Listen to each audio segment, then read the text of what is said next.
الإخوة الكرام، السلام عليكم. والله يا أخ، امبارح أنا لاحظت حاجة كويسة. يعني كان الحرب فيه حاجة كويسة، تبادل الأسرى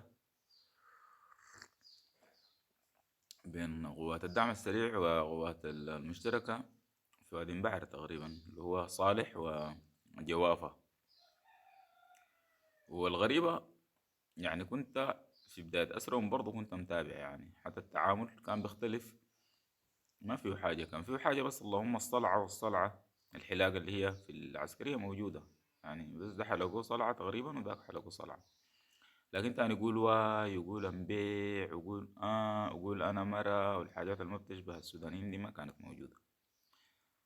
وبرضو لما تم التبادل فكهم برضو بطريقة كانت مرضية. يعني احنا لاحظنا حتى الجنرال جارحة تكلم عن انه الشي ده جميل وكويس. والله الحاجات دي زمان بوصونا بقى. يعني هل انا بقول لك كان قتلت زول، خلي فرق للصلح.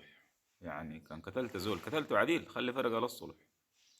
قتلته خلاص، ما تقطع عضانه وعينه نخرته تاني. الناس بيجوا يقعدوا الصلح يقولوا شنو تاني؟ يقدروا يقولوا شيء؟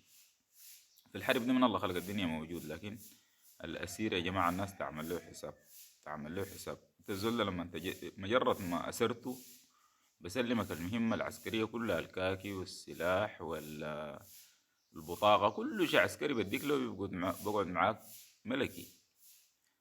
تاني بيكون ود ناس فلان، بس ود ناس فلان القبيلة الفلانية. مجرد ما انت جرسته وصورته ورفعته قبيلته كلها بتنتقم، أصحابه كلهم بينتقموا، أشقائه كلهم بينتقموا. أصبح في غبن، في غبن. وإحنا والله ما دارين غبن. الحرب ده في النهاية بينتهي.